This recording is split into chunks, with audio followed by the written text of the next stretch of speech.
Support for I Hear of Sherlock Everywhere is made possible by the Wessex Press, the premier publisher of books about Sherlock Holmes and his world.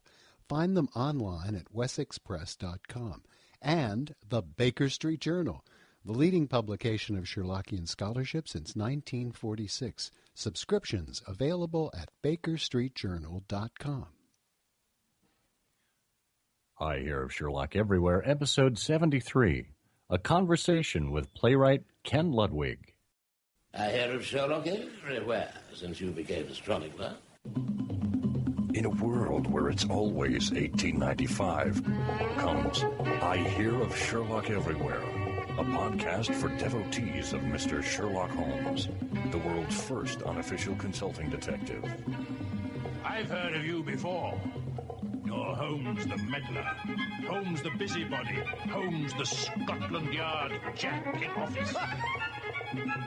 The game's afoot as we discuss goings-on in the world of Sherlock Holmes enthusiasts, the Baker Street irregulars, and popular culture related to the great detective.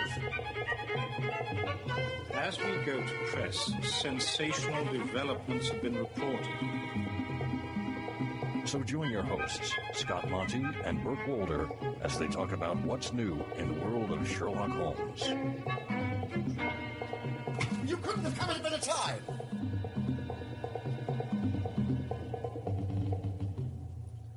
Hello and welcome once again to I Hear of Sherlock Everywhere, the first podcast for Sherlock Holmes devotees where it's always 1895. I'm Scott Monty. And I'm Burt Wolder. And we are pleased to welcome you and ring in 2015. This is our first show of the new year, and what a show it's going to be. Yes, what a great way to start the year.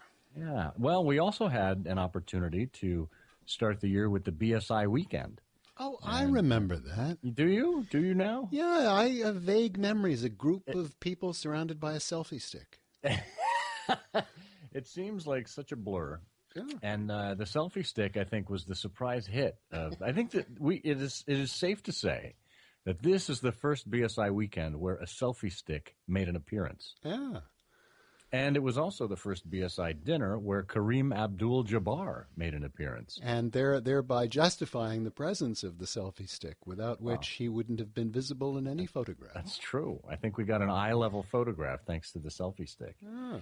Well, we will talk about the BSI weekend impressions, maybe even some audio clips in a future episode. And I'll tell you, I got to tell you, we have a really chock-full year lined up. We are going over the schedule and our scheduled guests and interviews, and we're pretty much booked up for the entire year. And we're pleased to be able to bring that kind of programming to you. But in the meantime, if there is any kind of subject, any interview guest you would like to hear on I Hear of Sherlock Everywhere, let us know.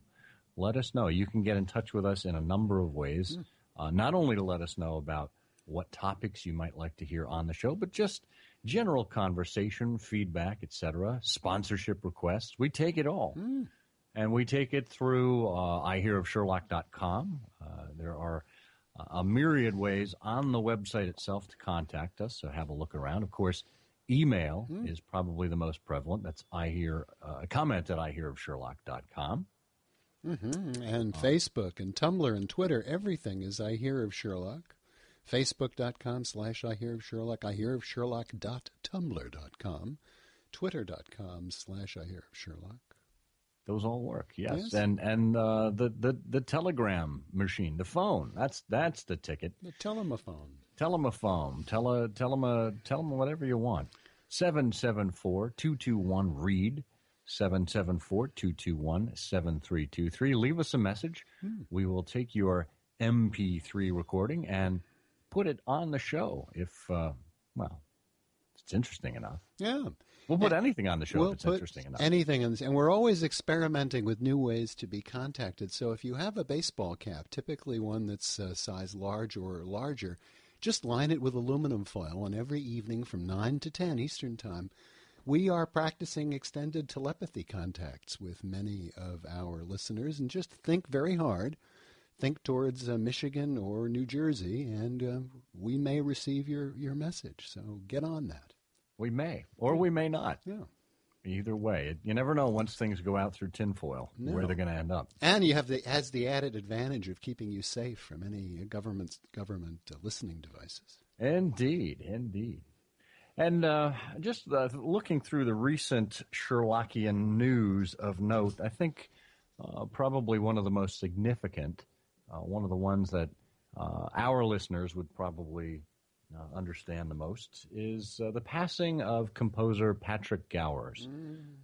Patrick Gowers, of course, composed the theme song to Granada's Sherlock Holmes with Jeremy Brett. Of course, 221B Baker Street is the opening theme that everyone is probably the most familiar with. But he did such a fine job taking that tune and putting it into different interpretations based on the episode. So, for example, Libera Me was the choir boy version.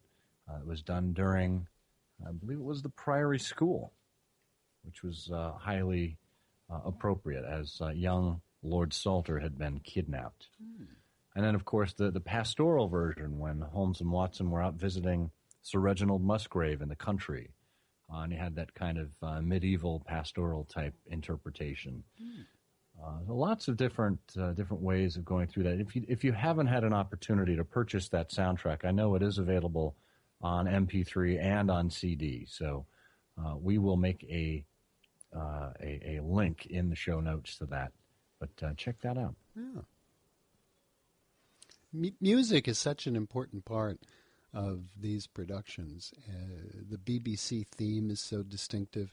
And this year, of course, we're coming up on an anniversary around the 7% solution, and I've always been a big fan of some of that music. Yeah, that was a great... And, of course, Private Life of Sherlock Holmes, none other than Miklos Rocha did that one. Yeah. Based on his violin concerto, actually. So, really, I think it's a great point you make, Bert. Music is central to so many of the film and television adaptations of Sherlock Holmes. Yeah. Well, that leaves us, of course, with the stage adaptations of Sherlock Holmes. And there is an interesting production coming up, actually going on right now as we record this, at the Arena Theater in, I believe that's in Washington, arenastage.org. You can check out from now, that's mid-January through February 22nd, the early production of Ken Ludwig's Baskerville, a Sherlock Holmes mystery. And after the show closes there at the Arena Stage, it moves up the coast to Princeton, New Jersey, where it plays at the McCarter Theater Center. We'll have a link to both of those. It runs at the McCarter from March 10th through 29th of 2015. And we actually have an opportunity to speak to Ken Ludwig about this very production. Thrilled to be here. Well, we're thrilled to have you. Oh, and, our listeners are... the one thing I suppose everybody has in common is this interest in Sherlock Holmes. And I guess a good place to start is, what was your first connection with Holmes? When did you first come across the character? Well, I was a voracious reader as a kid, and among all the books that I was devouring as a young teenager, and then a middle, and then an older teenager, was Conan Doyle and the Holmes stories. And I can't remember any one specific moment, but I don't remember a time that I didn't think that this was the greatest thing in the world. I just loved them from the first. And so that love, when I think that's common to most people. Most folks tend to encounter them, when they're in sort of what they would call middle school today. So that interest stayed with you over the years, yes? Yeah, absolutely. I remember, by contrast, very well the first time I encountered P.G. Wodehouse, because my mom was an enthusiastic reader of Wodehouse, and one day she was cleaning out the attic of her old home, and she came across a copy of The Code of the Woosters and handed it over. and said, "Hey, you might enjoy this." There was no such epiphany with respect to Sherlock Holmes. I just loved it from the minute I read it. It's really funny you mentioned Woodhouse because there's a crossover group. There's so many societies, but there's a P.G. Woodhouse Society, and there's a crossover between the Sherlock Holmes group and the Woodhouse group. And many of the Holmes enthusiasts are also Woodhouseians in one way or another. I'm not surprised. Yeah. Interesting. And when did it, when in your writing career did it occur to you that the Holmes world was something that might work in a treatment on the stage? Well, that was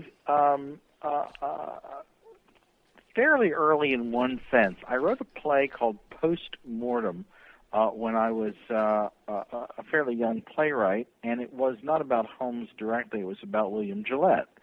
And I set it in his great castle on the Connecticut River, and it was about a group of actors who joined him there for a weekend, and a murder happened, and he, in a sense, sort of morphed into Sherlock Holmes. He'd spent so many years playing Sherlock Holmes, and that was the sort of basic idea of the play. And I wrote it, and it premiered at the Cleveland Playhouse, and it had a nice, steady life in regional theaters and in amateur and stock, and in high schools and colleges, and I've been very proud of it. But then, many years later, not too long ago, maybe 5 years ago, I thought to myself, gee, I never quite cracked the mystery at the center of that, and I think I'll give that very premise another go. And I did, and I wrote a play called The Games Afoot, and that steeped me once again in the world of Sherlock Holmes. So in one way, it began pretty early in my theater life. And and I've seen Games Afoot. It's a terrific play, and I see there, because we follow the Sherlockian conversations online, it seems there are a lot of productions. Yeah, I've been very lucky. The premiere production was a terrific, gorgeous production. It was a beautiful set, and it was also, by complete coincidence, at the Cleveland Playhouse, which is one of the great regional theaters of this country. I mean, one of the great ones. And it was a terrific run. It was done over Christmas about 3 years ago, and it broke all records for the Cleveland Playhouse, which is the longest continuously operating theater in America. And we broke every record. I mean, they sold more tickets to that than they'd ever sold before. And I was lucky enough that it won the Edgar Award. And so once I won the Edgar, I thought, this mystery play stuff is a good idea. Yeah, and you must have been sensitive to how much interest there is in Holmes these days. I was, but I think I didn't. It wasn't like I said to myself, "Oh wow, there's a lot of interest in Holmes." I think a play on the area of first Games Afoot recently, and then the one that's going to premiere soon called Baskerville. I didn't say to myself, "Wow, what a great idea," because I think a lot of people will want to come and buy tickets. That would have been a perfectly sensible thing to do. I'm absolutely an advocate if you're going to be a playwright, try to make a living at it. But it didn't occur to me that way. But I think I, like everyone else in the society at the moment, has been sort of swept into this moment where Sherlock and Watson are having this great reemergence. Now, they never went underneath. They didn't need to reemerge. It's always been at the top of everybody's list, but it's become particularly popular, as you know, in the past 3-4 years. Yeah. And that gets you to Baskerville, which is, why don't you tell our listeners a little bit about Baskerville, which is shortly about to premiere? It is. In fact, we go into rehearsal on Tuesday morning of this week. I leave for Princeton, New Jersey tomorrow, and it's going to rehearse at the McCarter Theater in Princeton. And it's a co-production of the McCarter Theater that started the whole thing out, and Arena Stage, in Washington, two great American theaters, and that I'm very proud of. And it's a play, as you can tell from the title, based on The Hound of the Baskervilles, and it has 5 actors in it.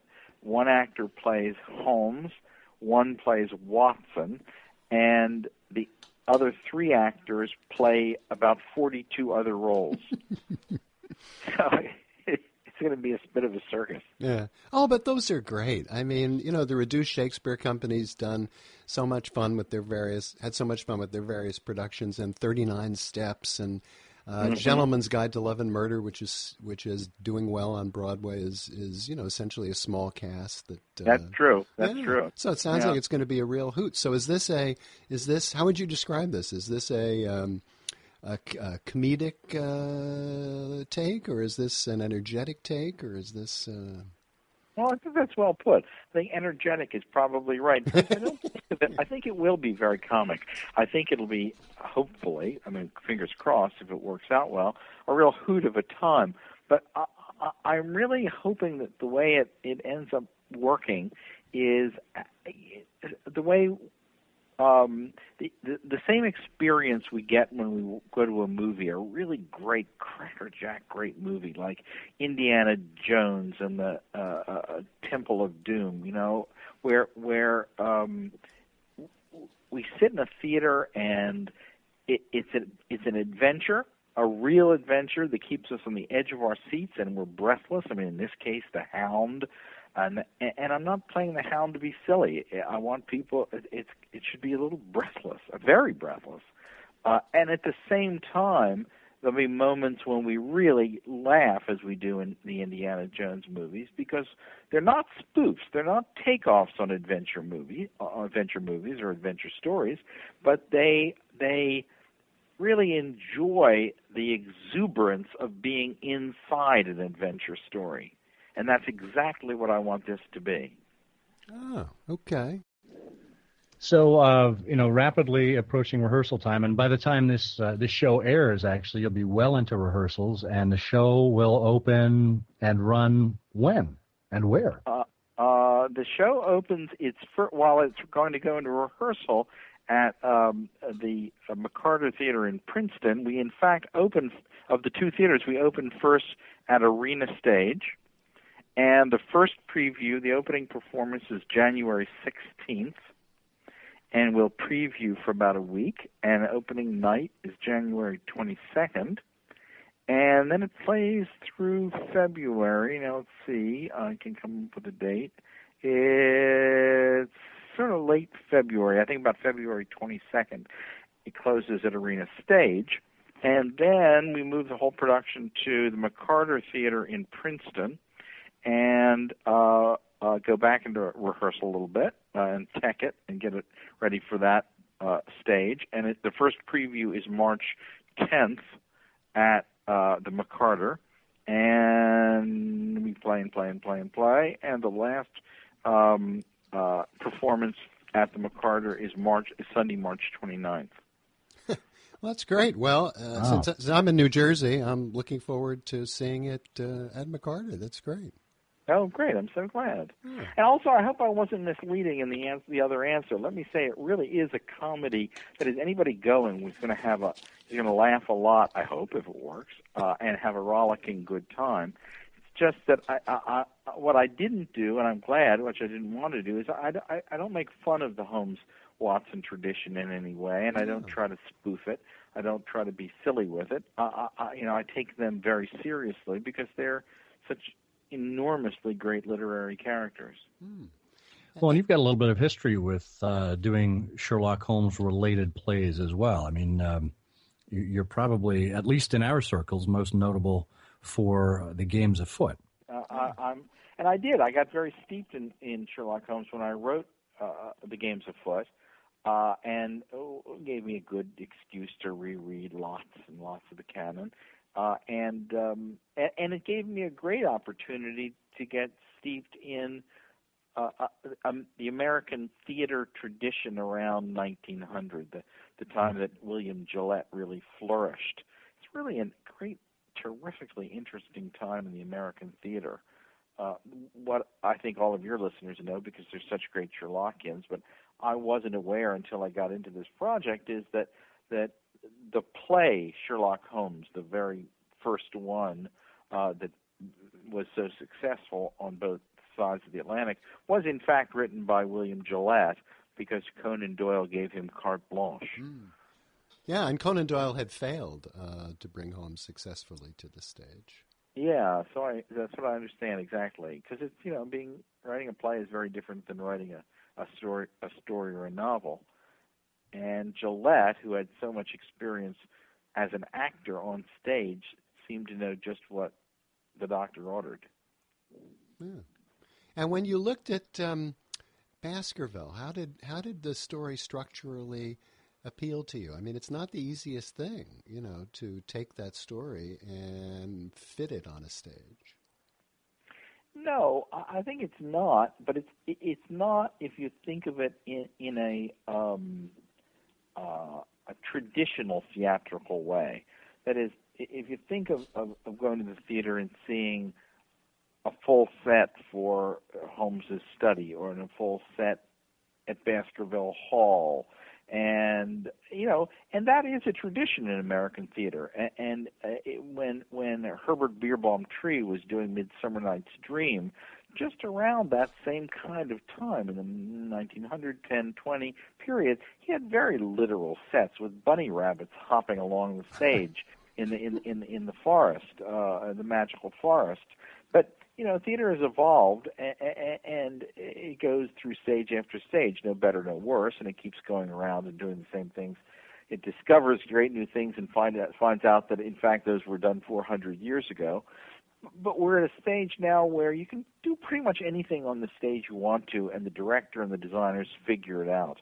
So the way I wrote Baskerville was to say, I'm going to let this go everywhere. What's going to be fun about it is it's going to start in 221B Baker Street, and it's going to go onto the streets of London and into the Northumberland Hotel and to Paddington Station, and then then to Baskerville Hall and out on the moors, and the fun of the adventure. Part of the fun of the adventure will hopefully be our experience in the theater. That is, the play is meant to be as much about the theater as it is about Sherlock Holmes and Dr. Watson. Hopefully people will be exhilarated by being in the theater and seeing an adventure story. I mean, one of the things that drove me in this project is that we all get a little tired, I think, of going to the theater and seeing a living room and having all the action take place in this living room. And that's the majority of plays that are being written today and have been for the past 20, 30 years. Not that you can't have a great adventure in a living room. An adventure of the mind, and discoveries are made about human motivations and emotions. And look at Who's Afraid of Virginia Woolf. I mean, is there a better play written in the past century? I don't think so. But there was a great tradition in English / American theater, the great Anglo-American theater tradition that lasted about 200 years, and those were great melodramas. It all started with Shakespeare. Shakespeare plays go every place. They go inside houses, they go out to forests, they go everywhere, because the audience fills in the set. They fill in the place. They fill in the time. And that evolved in time into a great tradition of melodramas for 200 years, where, and not just melodramas, but plays set in the outdoors, full of sword fights and full of daring do, and it was a wonderful tradition in the theater that I think sort of died out around the 1920s and 30s. And part of the reason it died out then is pretty obvious, is that the movies came along. So that a lot of the stories that were traditionally told on stage, novels that became stage plays, Dickens novels and the Three Musketeers and Swashbucklers that would be told on stage suddenly weren't being told on stage anymore because the movies seemed to take over that function. And the theater kind of went into the living room. And what I thought it would be particularly, this is not the first play to do it in the past 10, 15, 20 years. As you say, 39 Steps I did that so wonderfully, and Gentleman's Guide does. But this is a play in that kind of newfangled tradition where we can go anywhere and it feels like we're at the most enjoyable, fun, popcorn-eating adventure, just the kind we have in a darkened movie theater. Mm. Well, you describe it so well, and the magic of that kind of treatment is that it's very engaging for the audience, and the audience, in addition to everything, in addition to being wrapped up in the story, wrapped up in being in the theater, they kind of begin to root for the characters because, the actors are sort of switching in and out of character and the scenes are changing rapidly, and it's really a wonderful theatrical experience. But, well, that's it, exactly. You put your finger on it. Yeah, yep. but the other thing that's really interesting, you mentioned this melodrama. We're Scott and I are the big Sherlock Holmes societies. One of the big ones is the Baker Street Irregulars, which was founded in the 1930s by Christopher Morley, and Morley had a period where he was part of a small group that bought a theater in Hoboken, New Jersey, and began restaging these forgotten 19th century melodramas. Now, unfortunately, no kidding. He did. Unfortunately, he opened in something like September or October of 1929, and and of course he lost his shirt. But this was. He lived out in Long Island, and he would take the ferry over and became a part owner of this theater in Hoboken and started to bring all this stuff back. So there's a lot of crossover with the melodramatic tradition in Holmes. Gee, that's a great story. How fantastic. Morley was a real giant. Just from a literary point of view, he was such a great literary giant. And I know he found the Baker Street Irregulars? He did. Am I wrong about No, that? he did. He did. He was an inveterate club former, and he had a variety of clubs. One was the Grillparzer Zittenpolizeiverein, the Franz Grillparzer Morals Police, which he named after Franz Grillparzer, the Austrian dramatist, and that eventually evolved into the Baker Street Irregulars. Oh, interesting. But all of these things started out as his circle of friends, actors and newspapermen and writers and so on. And his brother became president of Haverford College. Yes, yeah, exactly. And Morley went there. His father was a professor of mathematics. Right. Yeah, and now there's a little Christopher Morley alcove there at Haverford. Oh, no kidding. Yeah. We make the Sherlockians make pilgrimages there every so often. Oh, and they have one of the manuscripts as well, as I understand. Yeah, I think so, yeah. Yeah. Oh, cool. Now, Ken, in your work so far, have you heard from any Sherlockians who have, or maybe even fans of William Gillette who have strong opinions about the characters? I have not. I had a wonderful, wonderful time about, maybe 2 months ago. I was invited to speak to the Red Circle, the Washington, D.C. area group of Sherlockians. Peter Blau invited me, and we had a. I thought it would be a very small little gathering, maybe 20, and it turned out to be maybe 100 or more people there, maybe even more than that, maybe 200. I don't know, and had a great time meeting everybody. And I spoke for about 45 minutes and took questions, and they couldn't have been nicer or more supportive.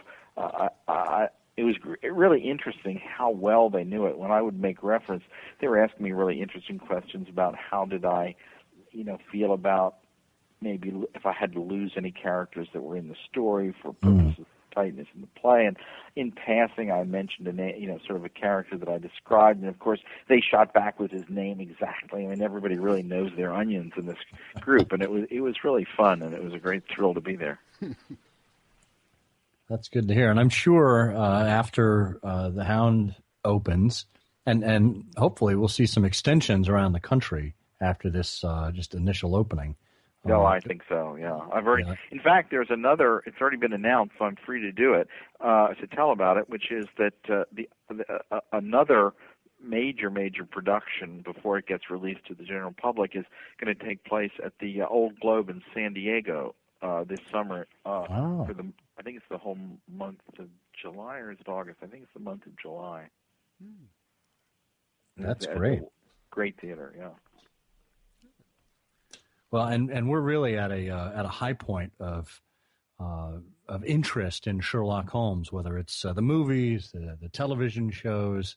There seems to be a bit of a renaissance going on here. So I think you're entering with one of the most famous titles in the Holmes canon. Yes. Really at a high point. So your timing really couldn't be any better. Was any of that in your mind as you started working up this story? It was in my mind, I think, in the way that Holmes is now in the zeitgeist for our culture. Now, I've actually thought about this and sort of thought backwards as to why did I think I wanted to write a play about the Hound of the Baskervilles. The Hound of the Baskervilles has a wonderful darkness in it. The way I like to put it is there's a hound in all of us. And there's certainly a hound. I don't think it's any coincidence that Churchill would talk about his periods of darkness as the black dog. There's, and certainly in Sherlock himself, there's that darker side, the side that toyed with the cocaine addiction, the side when he goes into his funks, into his brown studies, and I don't think it's a coincidence that right now we're finding Holmes particularly interesting, because right now we're at a moment, I think, in our history where we're questioning a lot of our values. We're trying to fight for, for good values and for integrity in a world that is very complicated and complex, and more so in that darker way than it has been for a long time. We see it reflected in some of these very dystopian young adult novels and movies that have come out, the Hunger Games track. And they touch a chord right now in our culture in a way that I think the Hound of the Baskervilles does, because Holmes, while fighting, as he always does, for virtue, is fighting in that case against a particularly dark and a symbol of a darkness that he perceives, and his triumph over it is all the more reassuring at this moment in our culture. Interesting. Yeah. No, that's a wonderful observation. Yeah. It puts it in a nice perspective. Now, we recently interviewed Bert Coules, who is the head writer for the BBC Sherlock Holmes adaptations on radio. Oh, and great. Yeah, and he described the process by which he brought the Hound of the Baskervilles to life. And I think he mentioned his director had brought this point out. He said, really, there are four major characters in the story. There's Holmes and Watson, there's the Hound, and there's the Moor. And the way on radio they decided to bring the Moor to life, because obviously it's theater of the mind, was through music. How have you attempted to bring the Moor and maybe even the Hound to life for your audiences? Oh, that's great. And what a great answer he had. How interesting that is. Gee, I'd love to hear those. Are those available? Are they on the BBC or where are they? Do you know? Oh, the shows? Yeah. His radio shows. There's a big set of them that you can get on CD, but we could send you, some to listen to if you have an interest. Oh, gee, I'm very interested. Yeah, I love listening to radio. These are radio shows. Correct. Yeah, he did the entire canon. Yeah. Oh, wow. Interesting. Is this fairly recently? Over 20, what was it, Scott? 20? It was 89 through 98, I think, that he did them. Oh, how interesting. Gee, I'd love to hear some of those. Absolutely. I love radio plays. Yes, the answer is that we bring them more to life, and I couldn't agree more that the more, no pun intended, I couldn't agree more that the Moors are a major part of the story, and we bring them to life, the director will, and the cast will, through music, without a doubt. But we get the advantage because we're on a stage that we also get to use lighting. We get to use costume. We get to use sets. And, of course, because this is not going to be a literal set, we're going to evoke it through, we get to use things like, how you see on stage when gas shoots out of the deck and fog can roll in. And the designers will be pulling out all the stops to create the Moor and to create the Hound. One of the great questions we faced from the beginning was, once I wrote the script, it's easy for me to say, the Hound pounces out of the darkness. And then the director and the designers have to figure out how to do that. Yeah. And they've been extremely ingenious. I'm not going to give it away. I'm not going to tell you what we did. But you can imagine the different ways you could do it. You could use a real hound, puppet in the broad sense of something very dangerous and large and furry and black, and you could do it all with lights. You could do it with shadow. You could do it with all sound, and I think in our case it's been pretty ingenious and wonderful. And you have to let me know if you think so after you've seen it. Yeah, well, you could do the Julie Taymor treatment. Yeah, absolutely. Yeah. Absolutely, it could be wonderfully interesting puppets, and that would be a wonderful way to do it too. And one of the things about being a playwright and having your plays live past the first production is that I hope that different theater companies in the future will solve this issue in different ways. That's great. How, speaking about being a playwright, your first play was just a huge success, a multiple Tony winner, Lend Me a Tenor. That was your first play, wasn't it, in 1989? It was not, in fact, my first play. It was this often happens with, I think, writers and playwrights and novelists and so on, is the first one that comes to prominence that really, people say, "Oh, well, boy, he got lucky." That's right. You're an overnight success, right? Overnight success. In fact, it was about my fifth play. They started when I was had just gotten out of graduate school, and I wanted to be in the theater more than anything, and I wrote in the mornings while I held down a job, and then my first play was about Abelard and Eloise, the great French literary tradition. I got very first we played in a church basement, then another church basement, and then finally made it as far as the sort of off Broadway in those wonderful theaters on 42nd Street. It was in the Douglas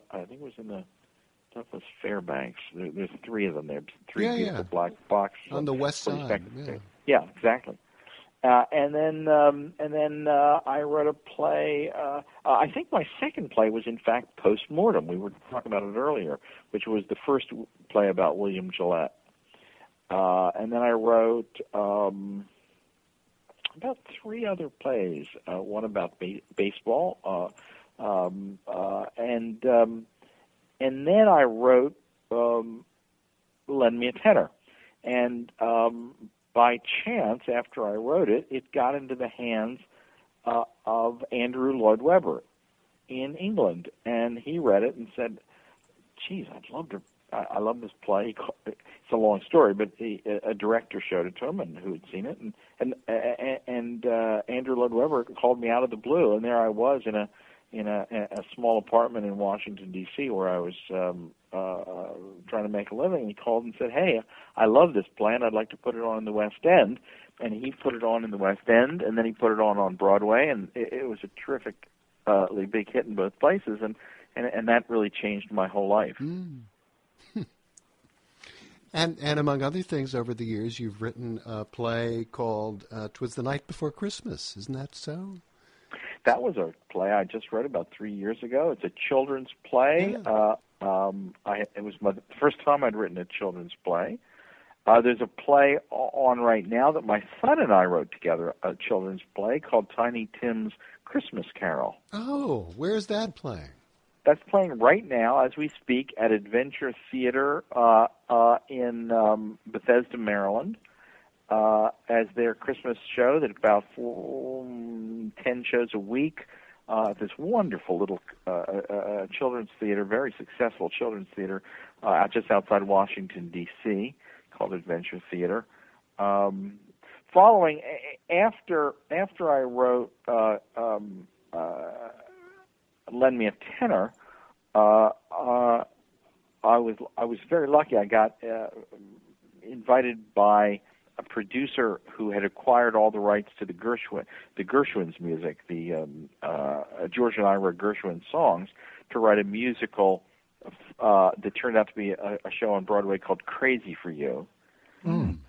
And that was the one I wrote after Lend Me a Tenor. And then I wrote a show that was on Broadway for a long time called Moon Over Buffalo with Carol Burnett and then Lynn Redgrave. Most of the plays I've written over the years are straight plays as opposed to musicals. I've written a few musicals. I've written Crazy for You, which was a Knock Wood, ran on Broadway for about 5 years. Then I wrote this Moon Over Buffalo with Carol Burnett, and then I wrote a play called A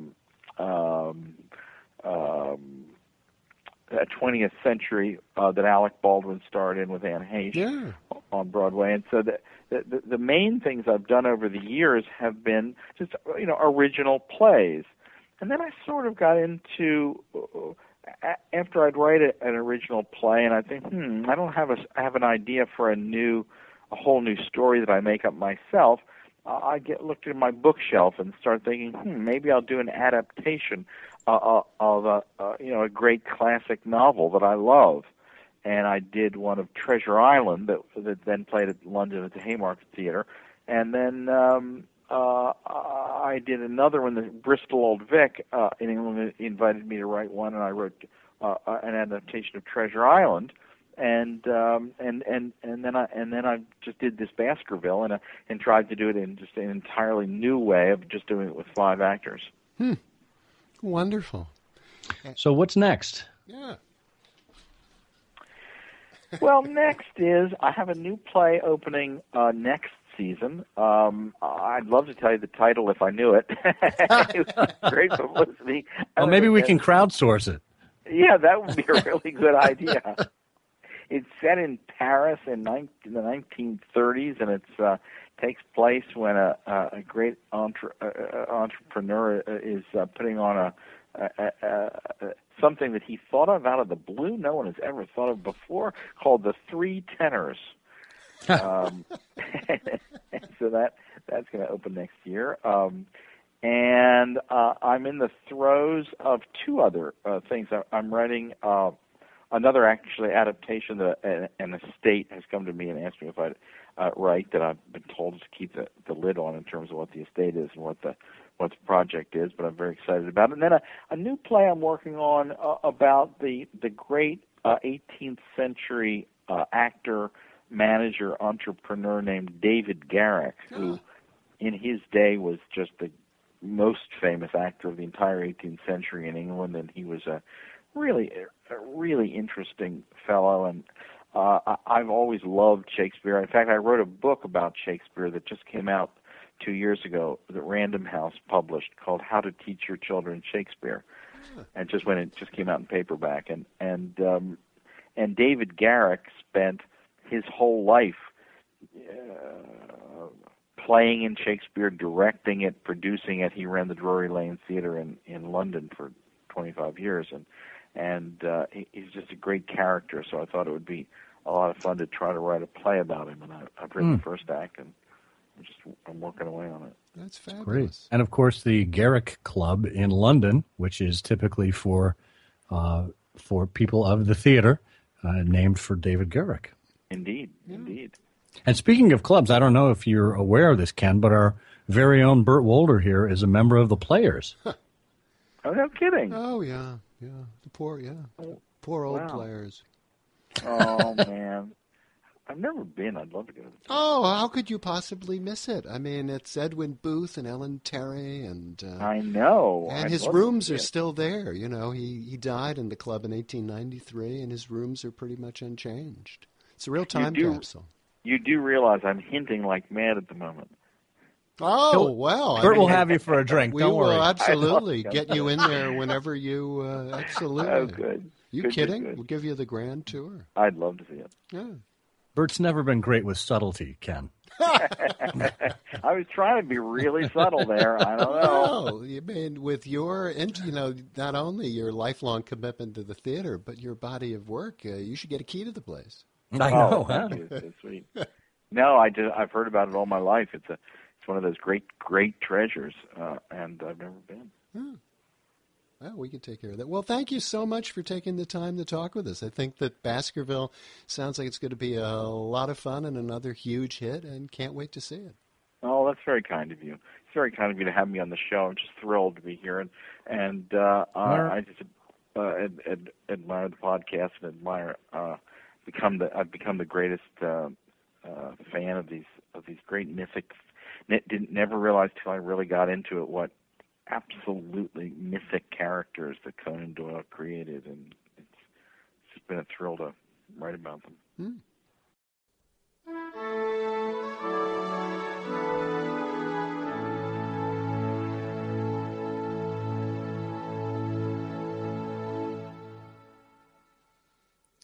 Spankingly good, old man. Oh, thank you very much. I realized Ken had an association with many titles on stage. I hadn't quite understood exactly how many or how significant some of them were.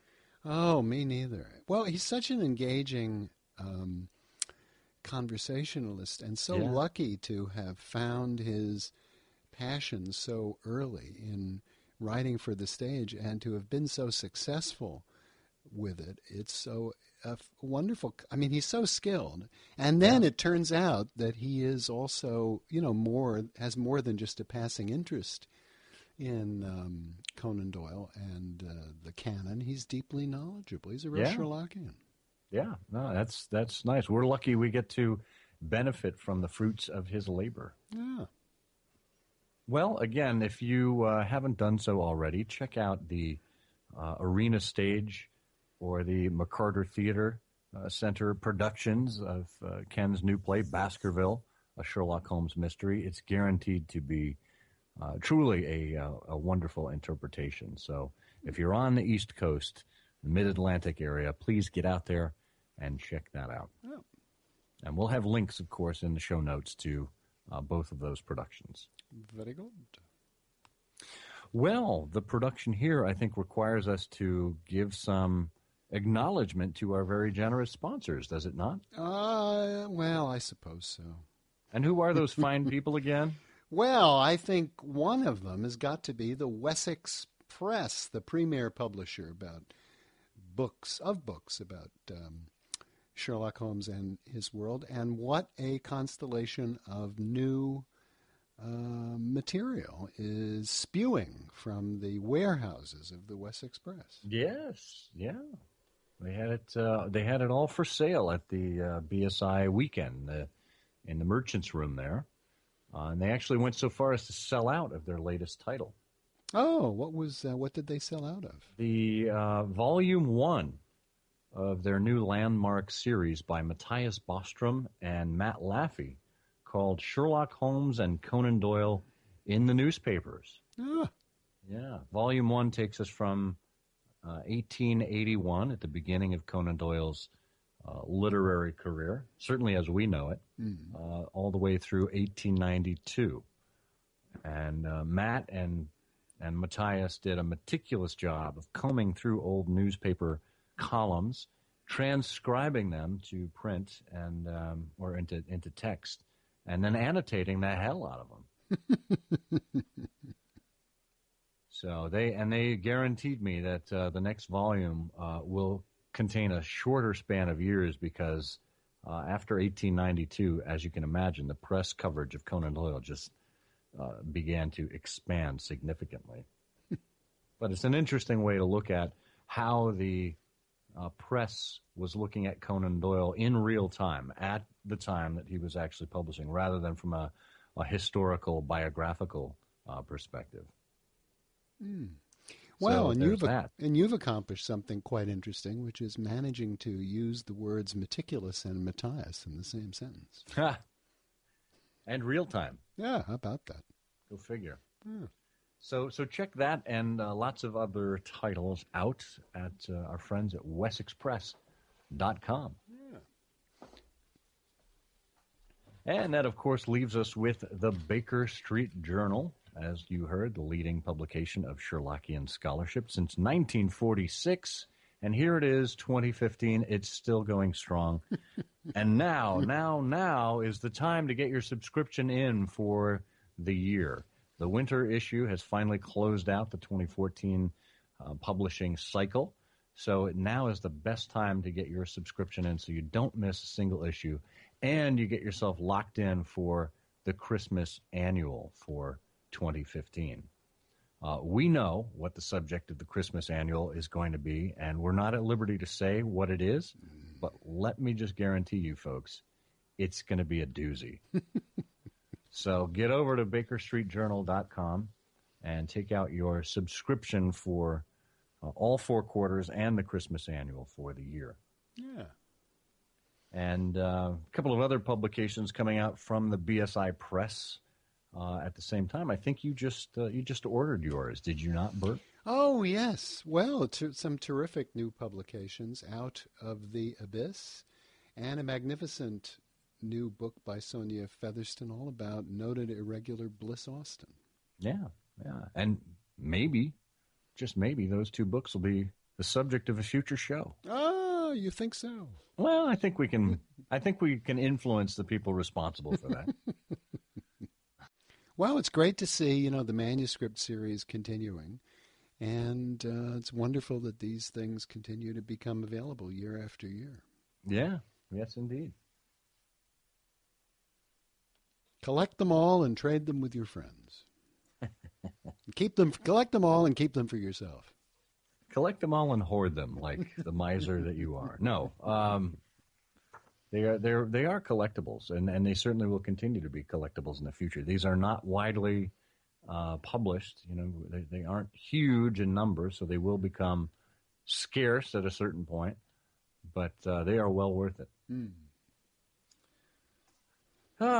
So any other unfinished business for this portion of the show? No, I don't think so. I think our business is pretty... Oh, wait, we probably have another message from another one of our sponsors. Friends, it's important to avoid frozen pipes and broken bird baths as winter descends. As you check around your garden, be sure you wear Sherlock Holmes brand Vincent Spaulding knee pads. They keep your clothes clean and tidy, and the crease on your flannel trousers stays crisp and tight. And they're the only knee pads that deliver the 3 C's. Careful, comfortable, cushioning. The next time you burrow into a bank vault, be sure you wear Vincent Spaulding knee pads. They're at your dealers today. Oh, thank God for Vincent Spaulding. Hooray for Vincent Spaulding. Yes. Oh, good grief. I never tire of those Sherlock Holmes brand extensions. Where are these people putting all the money? That's what I want to know. I don't know. I'm going over to Walmart to see if they've got a section there yet. That would be, well, we'll have to check the Sherlock Holmes brand extensions as made in China. Yes, that's right. From Walmart. That's right. You get all your Chinese fish needs at Walmart. Very good. Very good. Well, is it time once again to enjoy some gas together? I think so.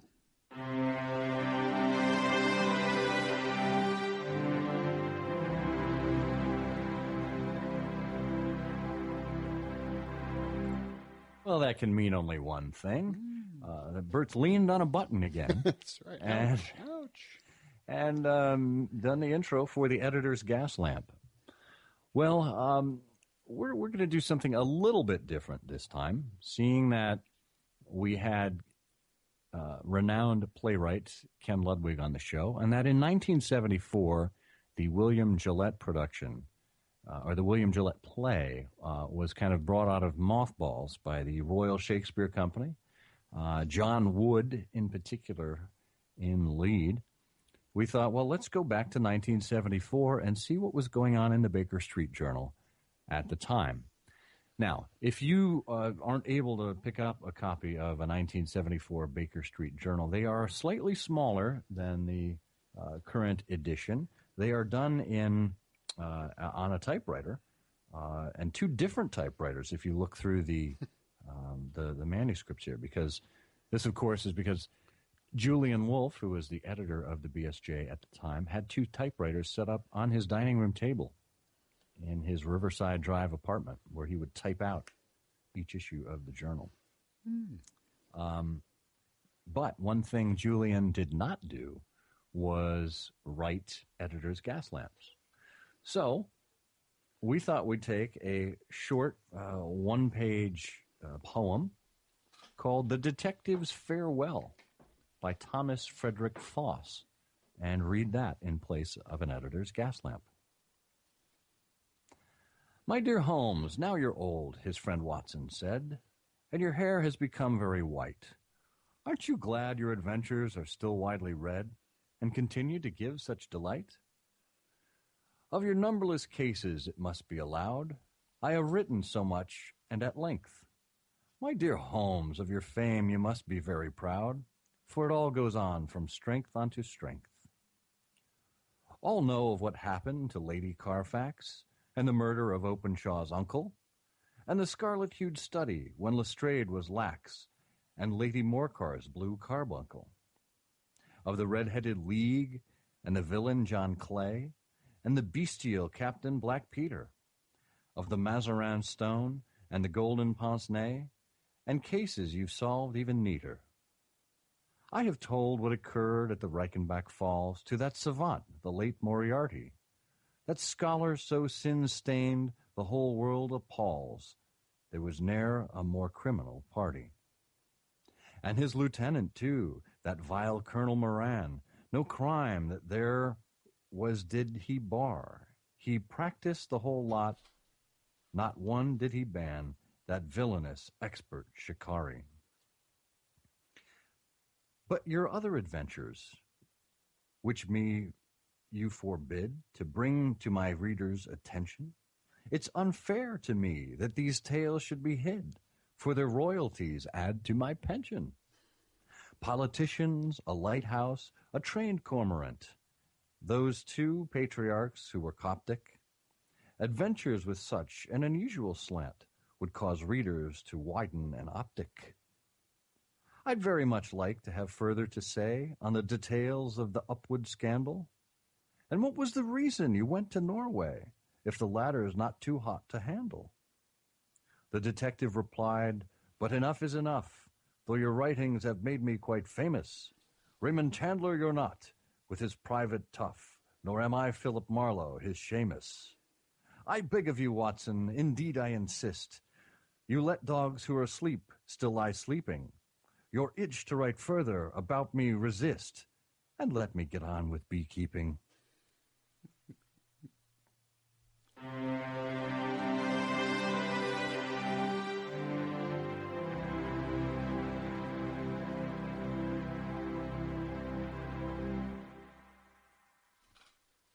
Well, it's charming. Now, who wrote that again? It was Thomas Frederick Foss. Thomas Frederick Foss. He is, or was, Colonel James Barclay in the BSI.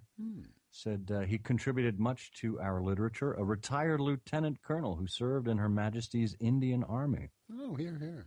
And lived in England. So there you have it. Yeah, excellent. Well, and here you have another episode of I Hear of Sherlock Everywhere coming to its inevitable conclusion, as they all must. As they all must, yes, but it leaves us more hours and more bandwidth to do more shows in the weeks ahead. And so we must speed the departing guest and hasten his glad return. Indeed. And now that he's in his hansom and being whisked away, we remind you once again to reach out as the spirit strikes you in any innumerable ways that we've given you earlier in the show or on the website. We would be delighted to hear from you. Yes. And until we hear from you, you will no longer hear from us until the next episode. And I remain stoutly Scott Monty. And I remain sveltly Bert Wolder. And together we say, the game's afoot.